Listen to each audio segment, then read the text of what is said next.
بسم الله الرحمن الرحيم. الحمد لله رب العالمين، والصلاة والسلام على سيد الأنبياء والمرسلين وعلى آله وأصحابه أجمعين.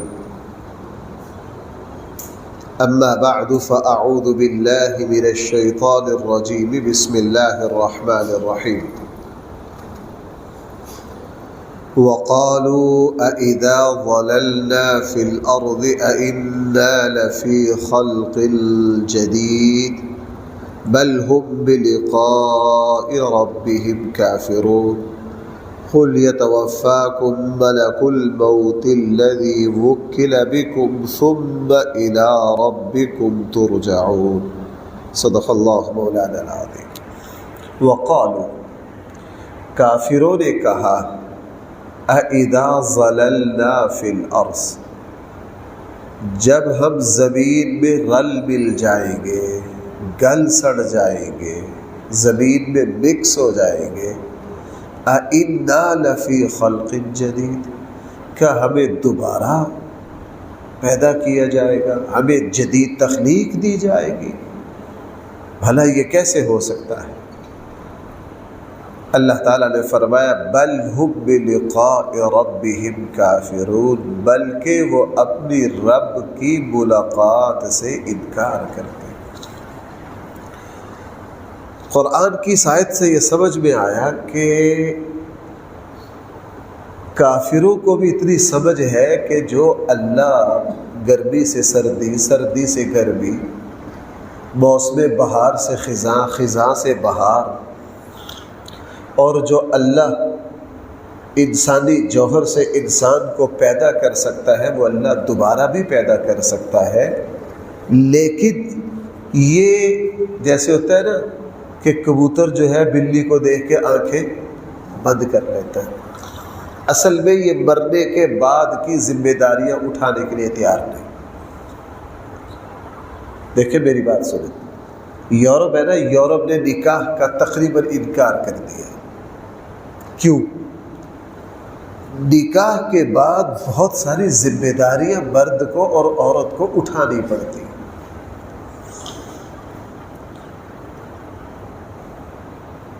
نکاح کے بعد بہت ساری ذمہ داریاں مرد اور عورت کو، ان کو اپنے گھر چلانے میں اپنے اپنے فرائض ادا کرنے پڑتے ہیں۔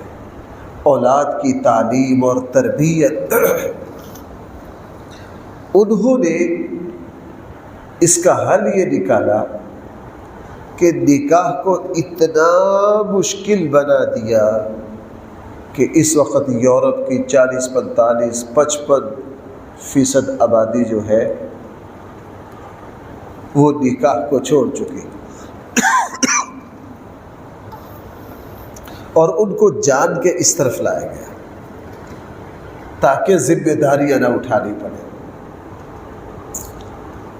مرنے کے بعد کی زندگی کا انکار وہ شخص کرتا ہے جو اصل میں مرنے کے بعد کی ذمہ داریوں سے بھاگتا ہے تاکہ مجھے مرنے کے بعد کسی چیز کا حساب دینے کی بات ہی نہ آئے۔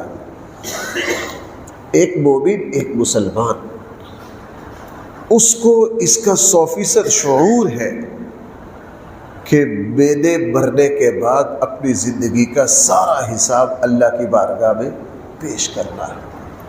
یہ جو آخرت کا عقیدہ ہے نا، یہ ایک مسلمان کو ظالم نہیں بننے دیتا، یہ ایک انسان کو بے لگام بننے، اور بھائی اللہ معاف کرے، اگر کسی مسلمان کو دیکھو کہ آخرت کو بھی مانتا ہے اور دنیا میں بے لگام بھی ہے، سمجھ لیجیے اس کا آخرت کا عقیدہ کمزور ہے، اس کا بھائی آخرت پر ایمان کیا ہے؟ کمزور ہے۔ حضرت عمر رضی اللہ عنہ جیسا مضبوط حاکم 22 لاکھ مربع میل پر کسی کی مجال نہیں ہے، نہ وہاں نیشنل اسمبلی ہے، نہ کہیں سینٹ کی منظوری ہے۔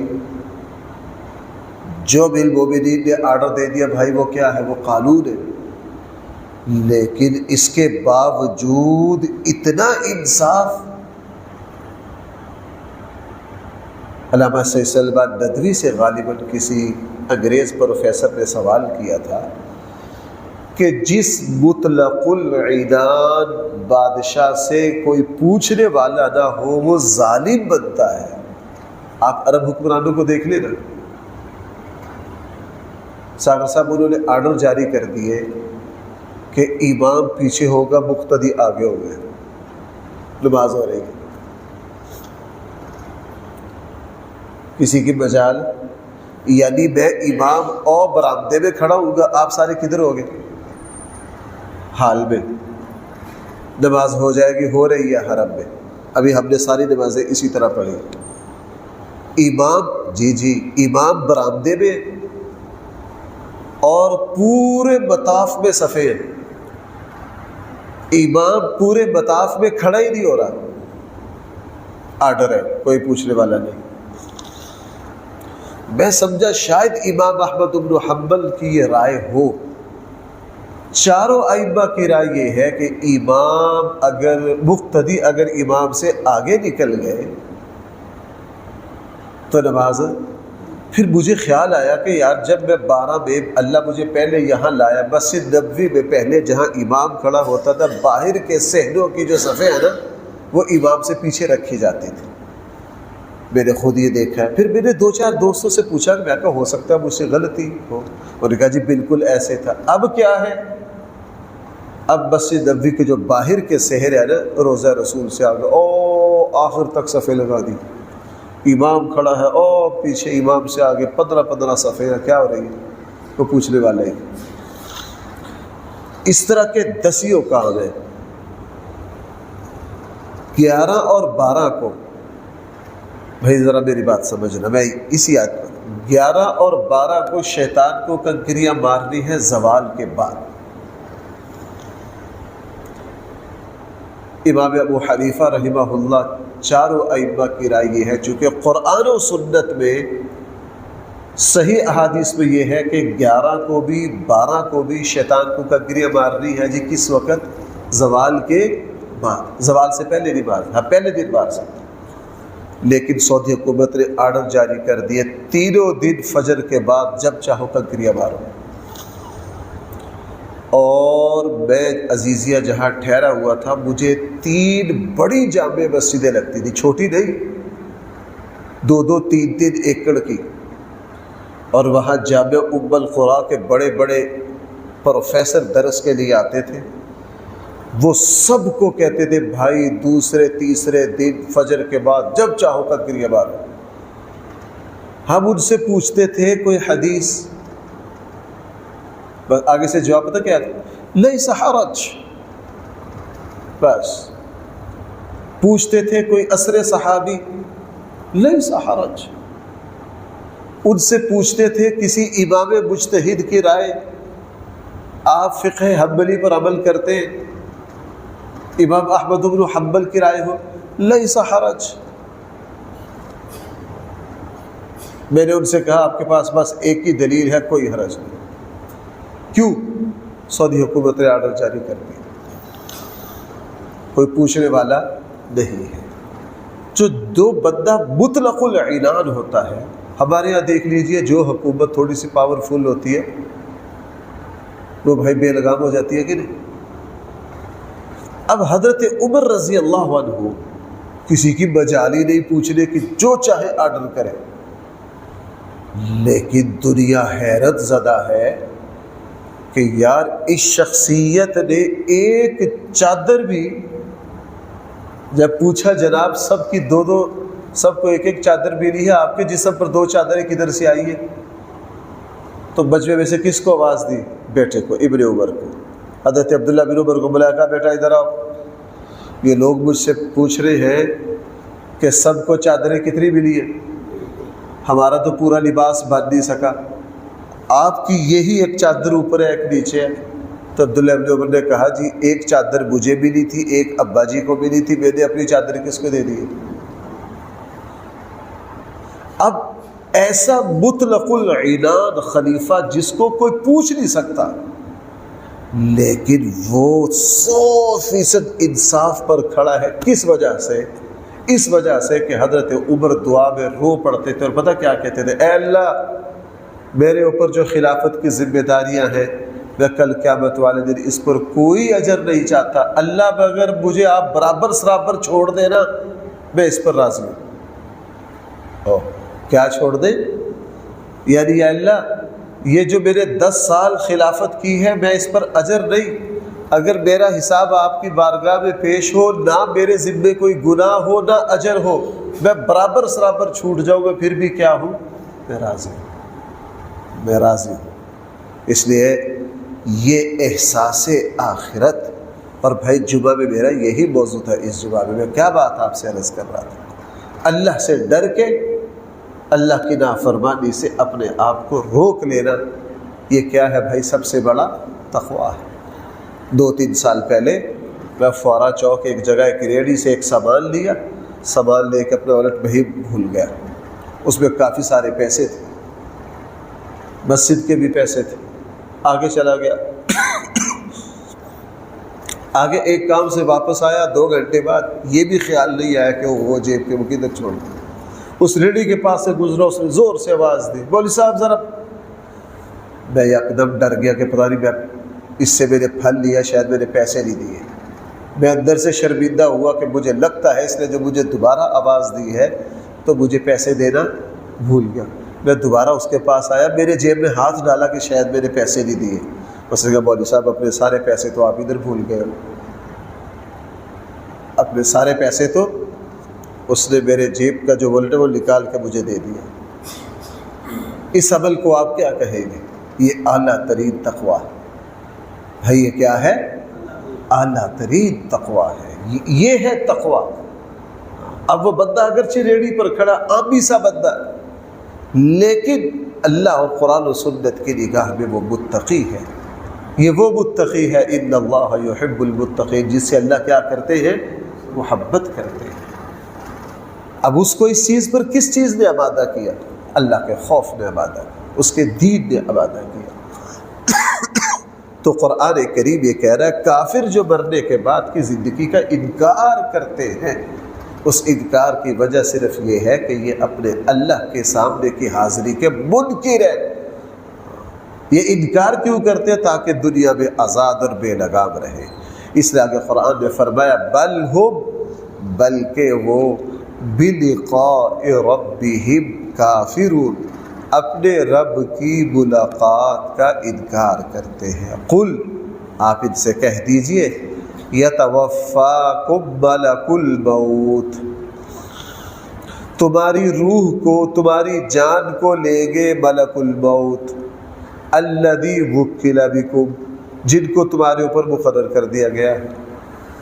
تمہاری جان نکالیں گے بھائی کون؟ ملک الموت۔ ہمارے یہاں ان کا نام کیا مشہور ہے؟ حضرت اسرائیل علیہ السلام۔ اسرائیلیات میں اس فرشتے کا نام جو روح نکالے گا حضرت اسرائیل ہے۔ قرآن و سنت میں یہ نام، قرآن و سنت میں جو صحیح لفظ ہے وہ ملک الموت ہے بھائی، وہ کیا ہے؟ ملک الموت ہے۔ اور ہمیں بھی زیادہ لفظ یہی استعمال کرنا چاہیے، جیسے ہم اللہ کے بارے میں خدا کا لفظ زیادہ استعمال کرتے ہیں نا، کوئی حرج نہیں ہے۔ بہت سے لوگوں نے کہا لفظ خدا نہیں کہا جا سکتا، حالانکہ کہا جا سکتا ہے، لیکن اللہ تعالیٰ نے خود اپنا نام جو قرآن کریم میں لیا ہے بھائی وہ کیا ہے؟ وہ اللہ ہے۔ خدا بھی کہنا ٹھیک ہے، یہ گوڑ ابتری اور کیا کچھ لفظ بولتے ہیں سارے ٹھیک ہے، لیکن جو ہمارے رب کے ناموں میں سے جو شان لفظ اللہ سے وہ ادا اللہ جل جلالہ۔ اسی طرح ملک الموت الذی وکل بکم، جس کو تمہارے اوپر مقرر کر دیا گیا ہے، ثم الی ربکم ترجعون، پھر تمہیں اپنے رب کی طرف لوٹایا جائے گا۔ ایک حدیث میں تذکرہ ہے رسول اللہ صلی اللہ علیہ وسلم کے ایک انصاری صحابی کا جب آخری وقت آیا تو اللہ کے نبی وہاں تشریف فرما تھے۔ اللہ کے نبی نے کہا یا ملک الموت، اے موت کے فرشتے ذرا نرمی سے کام لینا۔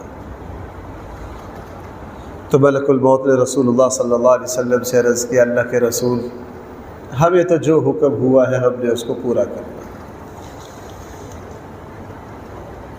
ہمیں تو جو حکم ہوا ہے ہمیں کیا کرنا ہے؟ اس کو پورا کرنا ہے۔ ہمیں اس سے پہلے کوئی پتہ نہیں ہوتا کہ اس کی روح نکالنی، ہمیں جب آرڈر ملتے فرشتوں کے اندر یہ طاقت ہے کہ وہ روح کو پورے جسم سے اکٹھا کرتے ہیں، پاؤں کی طرف سے، ہاتھوں کی طرف سے اکٹھا کرتے کرتے، جس طرح ہم چٹائی، حدیث میں جس طرح آپ چٹائی کو لپیٹ چادر بچھا کے جس طرح چاروں طرف سے چادر کے کنارے لپیٹ لیتے ہو، فرمایا فرشتے میں یہ طاقت ہے، وہ جسم کے اندر پیوست روح کو اس طرح اکٹھا کر لیتے ہیں، اور اکٹھا کرتے کرتے کرتے اس کو اوپر دل پر لا کر، یہاں لا کر آخر میں اس کو آرام سے نکال لیتے ہیں۔ یہ طاقت کس کے اندر ہے؟ فرشتے کے اندر ہے، اور نکال کر روح کو کہاں لے جاتا ہے؟ اللہ کی بارگاہ میں لے جاتا ہے۔ اس لیے فرمایا وکل بکم، ملک الموت وکل بکم، جس کو تمہارے اوپر مقرر کر دیا گیا ہے، ثم الی ربکم ترجعون، پھر تمہیں کس کی طرف لوٹا دیا جائے گا؟ اللہ کی طرف لوٹا دیا جائے گا۔ حدیث مبارکہ میں فرشتے جب روح کو لے کر آسمان پر جاتے ہیں تو پوچھا جاتا ہے یہ کس کی روح ہے؟ جب پورا فرشتے دکھاتے اللہ کی طرف سے آرڈر ہے تو بھائی پھر اس روح کو اللہ کی بارگاہ میں حاضر کرنے کے بعد پھر جہاں جہاں تفصیلات آتی ہیں احادیث میں، وَلَوْ تَرَىٰ إِذِ الْمُجْرِمُونَ، اے ہمارے حبیب صلی اللہ علیہ وسلم، کاش آپ دیکھیں اس منظر کو، اِذِ الْمُجْرِمُونَ نَاكِسُو رُؤُوسِهِمْ، جب مجرم لوگ ناکسو رؤوسہم عند ربہم، اپنے سروں کو جھکائے ہوئے ہوں گے اپنے رب کے پاس۔ تم تو کہتے ہو نا مرنے کے بعد زندگی کہاں سے آئی؟ نہ اے نبی جی، ہم آپ کو وہ منظر بھی دکھائیں گے جس وقت کافر جو ہے ان کے سر جھکے ہوئے ہوں گے کس کے سامنے؟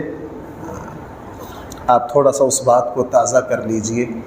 بدر کے کنویں میں جب بڑے سرداروں کی لاشوں کو پھینکا گیا، اللہ کے نبی نے 3 دن قیام کے بعد جب واپس آنے لگے تو وہ جو خطاب ہے نا اللہ کے نبی کا، وہ انسان کو جھنجھوڑنے کے لیے کافی ہے۔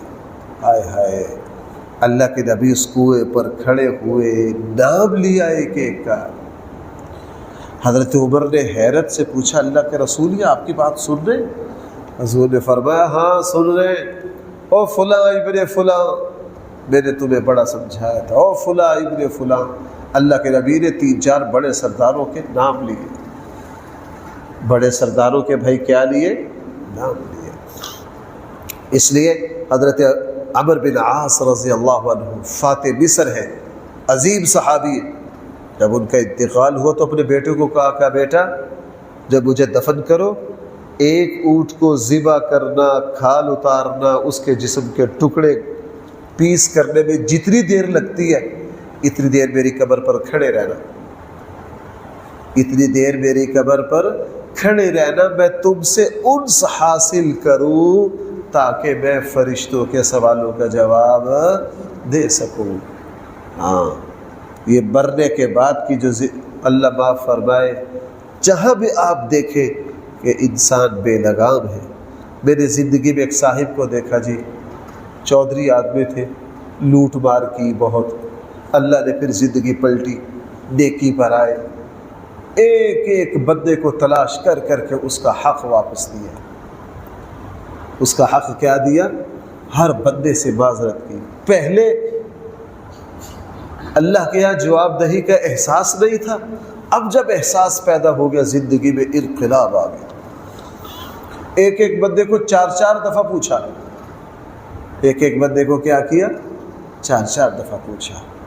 حضرت زبیر رضی اللہ عنہ جب شہید ہو گئے تو چونکہ یہ قرضے کا لین دین کرتے تھے، میں نے ایک مرتبہ بڑی لمبی تفصیل آپ کو ان کے قرض کی سنائی تھی، صحیح بخاری میں آتی، تو اپنے بیٹے کو بلایا، بلا کے کہا بیٹا میرا لوگوں سے بہت زیادہ، ان کا کروڑوں میں لین دین تھا، ان کا لوگوں سے بھائی کتنا؟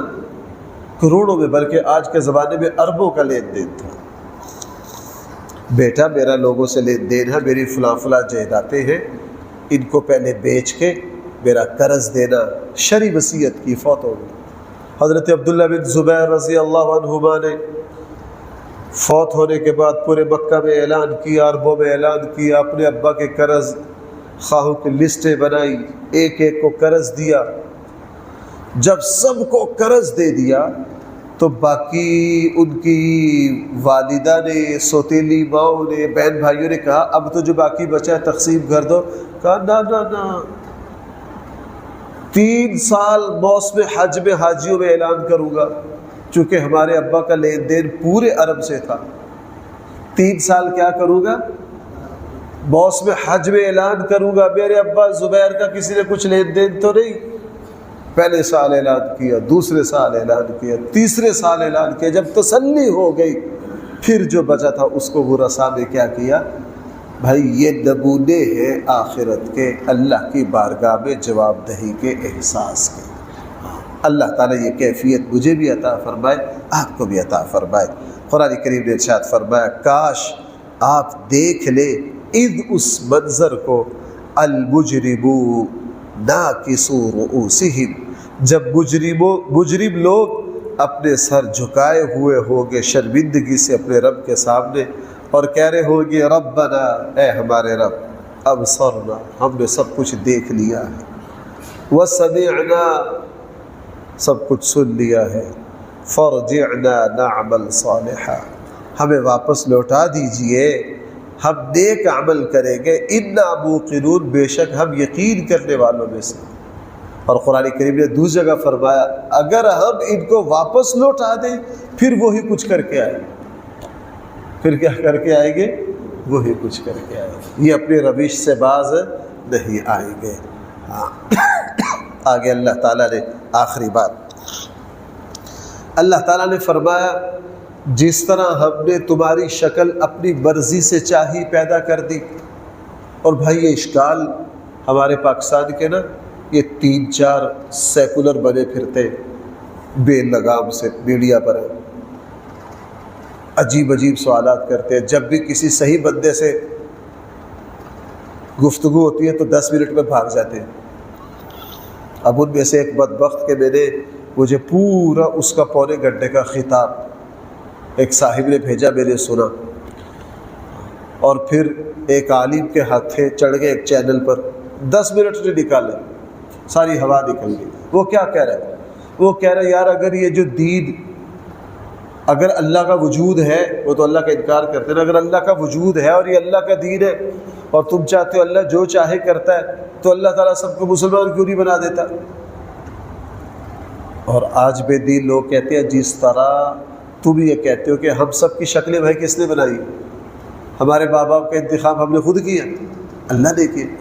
جب یہ ساری چیزیں اللہ نے کی ہے تو اللہ تعالیٰ تمہیں زبردستی دیندار نہیں بنا دیتے. زمین پر کوئی کافر ہونا ہی نہیں چاہیے تھا. قرآن کریم اس سوال کا جواب بار بار دے چکا ہے. لوگوں، ہم پیدائشی طور پر زبردستی تمہیں مسلمان پیدا کر سکتے تھے لیکن ہم نے ایسا کیا نہیں. وَلَوْ شَاءَ اللَّهُ لَجَعَلَكُمْ أُمَّةً وَاحِدَةً، اگر ہم چاہتے تمہیں ایک ہی طرح کے ہدایت یافتہ لوگ بنا دیتے. نہیں، ہمارا فیصلہ یہ ہے کہ ہم تمہیں عقل دیں، ہم تمہیں اختیار کی طاقت دے کر دنیا میں بھیجے. ہم نے اپنی مخلوق میں سے کسی کو اتنا اختیار نہیں دیا. بھینس، اونٹ، ہاتھی کتنے طاقتور ہیں، ان کو ایک زنجیر میں باندھ دو تو ان کو زنجیر کھولنے کا طریقہ نہیں آتا. ان کا اختیار اتنا محدود ہے. اور یہ جو انسان ہے بقول علامہ اقبال کے، اس کو فضاؤں کے اختیارات دے دیے گئے. کس کے اختیارات دے دیے گئے؟ اتنی اختیار کی عظیم طاقت اللہ نے اس انسان کو دے دی اور اس کے پیچھے عقل رکھی، غلط صحیح کی سمجھ رکھی. الہمہا فجورہا و تقواہا، اور پیچھے نبیوں کو بھیجا تاکہ یہ بندہ اپنے اختیار سے نیکی کو اختیار کرے، اپنے اختیار سے کس کو اختیار کرے؟ برائی کو. اِنَّا هَدَيْنَاهُ السَّبِيلَ إِمَّا شَاكِرًا وَإِمَّا كَفُورًا، ہم نے تمہارے اندر صلاحیت رکھ کے دنیا میں بھیج دیا تاکہ تم اپنی اختیار کو استعمال کرو. اس کے نتیجے میں پھر جس نے اپنے اختیار، عقل، شعور کو استعمال کر کے ایمان اور ہدایت کو قبول کیا وہ جنت کا مستحق بنے، اور جس نے کفر کو اختیار کیا وہ کس کا مستحق بنے؟ اب فرشتوں کا کوئی حساب نہیں. اللہ نے فرشتوں کو پیدائشی طور پر کس پر پیدا کیا؟ ہدایت پر. ان کا اختیار کفر کا ان کے پاس ہے، اس لیے ان کا کوئی حساب و کتاب نہیں اور ان کے لیے امتحان بھی نہیں۔ اس لیے اللہ یہ چاہتے کہ زمین پر سارے مسلمان ہو، بنا سکتے تھے، لیکن پھر جنت اور جہنم کا جو نظام تھا بھائی وہ کیا ہو جاتا، وہ معطل ہو جاتا۔ دیکھیے فرمایا وَلَوْ شِئْنَا، اگر ہم چاہتے، لَآتَيْنَا كُلَّ نَفْسٍ هُدَاهَا، ہم ہر انسان کو اس کی ہدایت دے دیتے، ہم ایسا کر سکتے تھے، لیکن ہم نے کیا نہیں۔ کیوں؟ وَلَٰكِن، لیکن حق القول منی، میری طرف سے یہ فیصلہ پکا اور ثابت ہو گیا، لَأَمْلَأَنَّ جَهَنَّمَ مِنَ الْجِنَّةِ وَالنَّاسِ أَجْمَعِينَ، ہم بھریں گے جہنم کو جنات سے اور سارے لوگوں سے۔ کوئی کہہ دے اللہ نے تو قسم کھا لیا کہ ہم نے جہنم کو بھرنا ہے، اللہ نے دوسرے کو یہ بھی قسم کھائی ہم نے جنت کو بھی بھرنا ہے۔ کس کو بھی بھرنا ہے؟ جنت کو بھی بھرنا ہے۔ فرما دیا جو اپنی مرضی سے برائی کو اختیار کرے گا جہنم میں جائے گا، اور جو اپنی مرضی سے ایمان کو اختیار کرے گا بھائی کدھر جائے گا؟ فذوقوا، پھر جہاں سے بات چلی تھی قرآن نے وہی آگے بات مکمل کر دی۔ فذوقوا، آپ ان کافروں سے کہیے تم چکھو۔ قیامت والے دن فرشتے موت کے وقت بھی یہ کہتے ہیں، جہنم میں بھی کہیں گے، پلسرات پر بھی کہیں گے، فذوقوا، تم چکھو مزہ، بما نسیتم لقاء یومکم ھذا، اس لیے کہ تم بھلا چکے تھے آج کے یعنی قیامت کے دن کے آنے کو بھلا چکے تھے۔ اگر تم نے بھلا دیا، انا نسیناکم، تو ہم نے بھی تمہیں بھلا دیا، تم نے ہماری پرواہ نہیں کی، ہم نے تمہاری پرواہ نہیں کی، تم نے ہماری رعایت نہیں کی اور ہم نے تمہاری رعایت نہیں کی۔ جاؤ وذوقوا عذاب الخلد، ہمیشہ ہمیشہ کا عذاب چکھو۔ یہ ہمیشہ کا عذاب کیوں ہے؟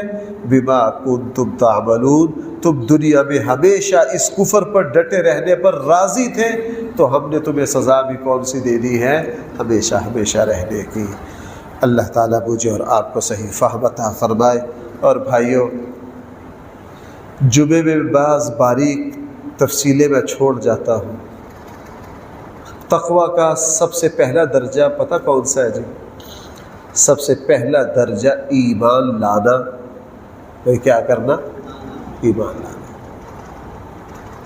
یہ تقوی کا درجہ اول امام غزالی نے لکھا، اور یہ اللہ نے ہر مسلمان کو عطا کیا، ہر مسلمان کو کیا کیا ہے؟ عطا کیا ہے۔ ہم تو جتنا اللہ کا شکر ادا کریں، اللہ نے ہمیں دیندار گھرانوں میں دیندار ماں باپ، اساتذہ، زندگی کے ماحول ایسا مل گیا کہ اللہ نے میرے اور آپ کو صحیح رخ پر چڑھا دیا۔ وگرنہ دنیا میں جائیے، بے دینی کے ماحول میں جائیے، پھر احساس ہوتا ہے کہ اللہ نے میرے اور آپ کے لیے دین کا ماحول جو ہے یہ کتنی بڑی نعمت پیدا کی۔ اللہ تعالی ہم سب کو صحیح سمجھ عطا فرمائے۔ الحمدللہ رب العالمین، والصلاة والسلام علی سید الانبیاء والمرسلین وعلی آلہ واصحابہ اجمعین۔ ربنا آتنا فی الدنیا حسنہ وفی الآخرة حسنہ وقنا عذاب النار۔ ربنا ظلمنا انفسنا وان لم تغفر لنا وترحمنا لنكونن من الخاسرین۔ صلی اللہ تعالی علی خیر خلقہ سیدنا مولانا محمد وآلہ واصحابہ اجمعین برحمتک یا ارحم